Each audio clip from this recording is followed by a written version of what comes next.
യുവത്വകാലം മനുഷ്യന്റെ ജീവിതത്തിൽ ഏറ്റവും വിലപ്പെട്ട ഒരു ഘട്ടമാണ്, പ്രാധാന്യമുള്ള സന്ദർഭമാണ് യുവത്വകാലം.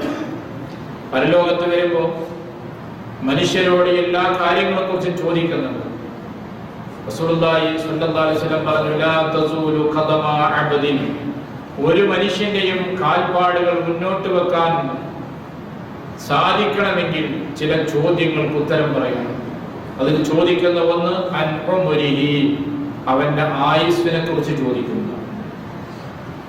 വഅൻ ശബാബിഹി, അവന്റെ യുവത്വത്തെ കുറിച്ച് ചോദിക്കുന്നു. ആയുസ്സിനെ കുറിച്ച് ചോദിക്കുമെന്ന് പറഞ്ഞാൽ അതിന്റെ ഒരു ഭാഗമാണ് യുവത്വം. പക്ഷേ യുവത്വത്തെ കുറിച്ച് പ്രത്യേകം ചോദ്യമുണ്ട് എന്ന് പ്രവാചകൻ സല്ലല്ലാഹു അലൈഹി വസല്ലം പറയുന്നു. അവന്റെ സമ്പത്തിനെ കുറിച്ച് ചോദ്യമുണ്ട്, അവന്റെ ആരോഗ്യത്തെ പറ്റി ചോദ്യമുണ്ട്, അവന്റെ അറിവിനെ കുറിച്ച് ചോദ്യമുണ്ട്. ശബാബ്, ആ യുവത്വത്തെ സംബന്ധിച്ച് പ്രത്യേക ചോദ്യമുണ്ട് എന്നാണ്. കാരണം യുവത്വകാലമാണ് മനുഷ്യർ വഴിതെറ്റുവാൻ ഏറെ സാധ്യതയുള്ള ഘട്ടം. ഏതൊരു കാര്യങ്ങളും ഏറ്റവും നന്നായി ചെയ്യാൻ കഴിയുന്ന ഘട്ടവും യുവത്വകാലം തന്നെയാണ്. ആ യുവത്വകാലം നന്മയ്ക്ക് വേണ്ടി ഉപയോഗിക്കുകയും നല്ലതിൽ കഴിയുകയും ചെയ്തിട്ടുള്ള ആൾ അർശിന്റെ അല്ലാഹുവിന്റെ തണൽ ലഭിക്കുവാൻ സൗഭാഗ്യം ലഭിക്കുന്ന വ്യക്തിയാണ്. ചില ആളുകൾക്കൊക്കെ ഒരു ധാരണയുണ്ട്, ഇപ്പോൾ നാം യുവത്വകാലമാണ്, ഈ യുവത്വകാലത്ത് വേണ്ടുപോലൊക്കെ ജീവിക്കണമെന്നാണ്. അങ്ങനെയാണ് ഭാഷയും ശൈലിയൊക്കെ, അടിച്ചുപൊളിച്ചൊക്കെ ജീവിക്കുക. പിന്നെ 30 ആയി നിരയൊക്കെ തുടങ്ങുന്ന ഘട്ടം വന്നു കഴിഞ്ഞാൽ, അല്ല കല്യാണമൊക്കെ കഴിഞ്ഞ് കുറച്ച് കുട്ടികളൊക്കെ വലുതായി കഴിഞ്ഞാൽ പിന്നെ നമുക്ക് ഇബാദത്ത് തുടങ്ങി പള്ളി കമ്മിറ്റിയിലൊക്കെ മെമ്പറായി നാട്ടിലും വീട്ടിലൊക്കെ ഒന്ന് ഉഷാറായി. അതുവരെയുള്ള കാലം അത് പിന്നെ മതവും ജീവിതവും നോക്കേണ്ടതില്ല. അങ്ങനെ 30-35 വയസ്സ് വരെയൊക്കെ കഴിഞ്ഞിട്ട് മതി എന്നിങ്ങനെ നീട്ടിവെക്കുന്ന പല ആളുകളെയും സമൂഹത്തിൽ കാണാൻ കഴിയും. ആരാ ഗ്യാരണ്ടി പറഞ്ഞ 30 വയസ്സ് ജീവിക്കും, 35 വയസ്സ് ജീവിക്കും? അത്രയും പ്രായമായിട്ട് പിന്നെ നന്നായി ജീവിക്കാൻ നമ്മൾ ഒരുങ്ങി തൗബ ചെയ്താൽ ആ തൗബ സ്വീകരിക്കുമെന്ന് ആരാ പറഞ്ഞത്? നമ്മൾ മുൻകൂട്ടി തീരുമാനിക്കുകയാണല്ലോ, അത്രയും കൊല്ലം നമ്മൾ തോന്നിയാസേരി ജീവിക്കാം, പിന്നെ നമുക്ക് നന്നായിട്ട് തൗബ ചെയ്യാം, അപ്പൊ എന്താണ് സ്വീകരിച്ചോളൂ. അത് നമ്മുടെ തീരുമാനമാണ്. ആ തൗബ സ്വീകരിക്കാൻ അള്ളാഹ് കാത്തിരിക്കുന്നെങ്കിലല്ലേ. അത്തരം കുതന്ത്രം ഉദ്ദേശിക്കുന്ന ഒരാളുടെ തൗബ അള്ളാഹ് സ്വീകരിക്കുന്ന ആരെയും പറഞ്ഞത്?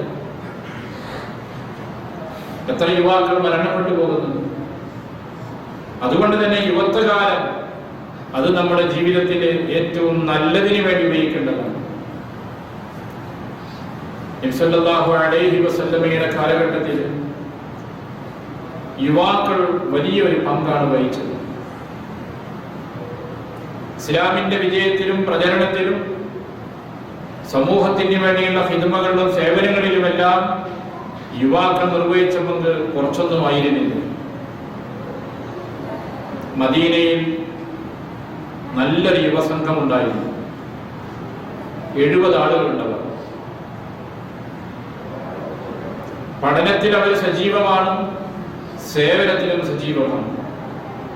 ആ യുവസംഘത്തെ അറിയപ്പെട്ടത് ഖുർആ എന്ന പേരിലാണ്. ഖുർആൻ പണ്ഡിതന്മാർ, ഖുർആൻ പഠിക്കുകയും അറിയുകയും ചെയ്യുന്ന ആളുകൾ. ഇശാ നമസ്കാരം കഴിഞ്ഞാൽ അവർ മരുഭൂമിയിലേക്ക് പോകും, വിറക് വെട്ടി ശേഖരിക്കും. എന്നിട്ട് നബി സല്ലല്ലാഹു അലൈഹി വസല്ലമയുടെ അടുക്കലേക്ക് ആ വിറക് കൊണ്ടുവന്ന മാർക്കറ്റിൽ വിറ്റ് കിട്ടുന്ന പണം പ്രവാചകന്റെ കയ്യിലേക്ക് ഏൽപ്പിക്കും. എന്തിന്? അവിടെ സുഫയിൽ കുറെ ആളുകൾ താമസിക്കുന്നു.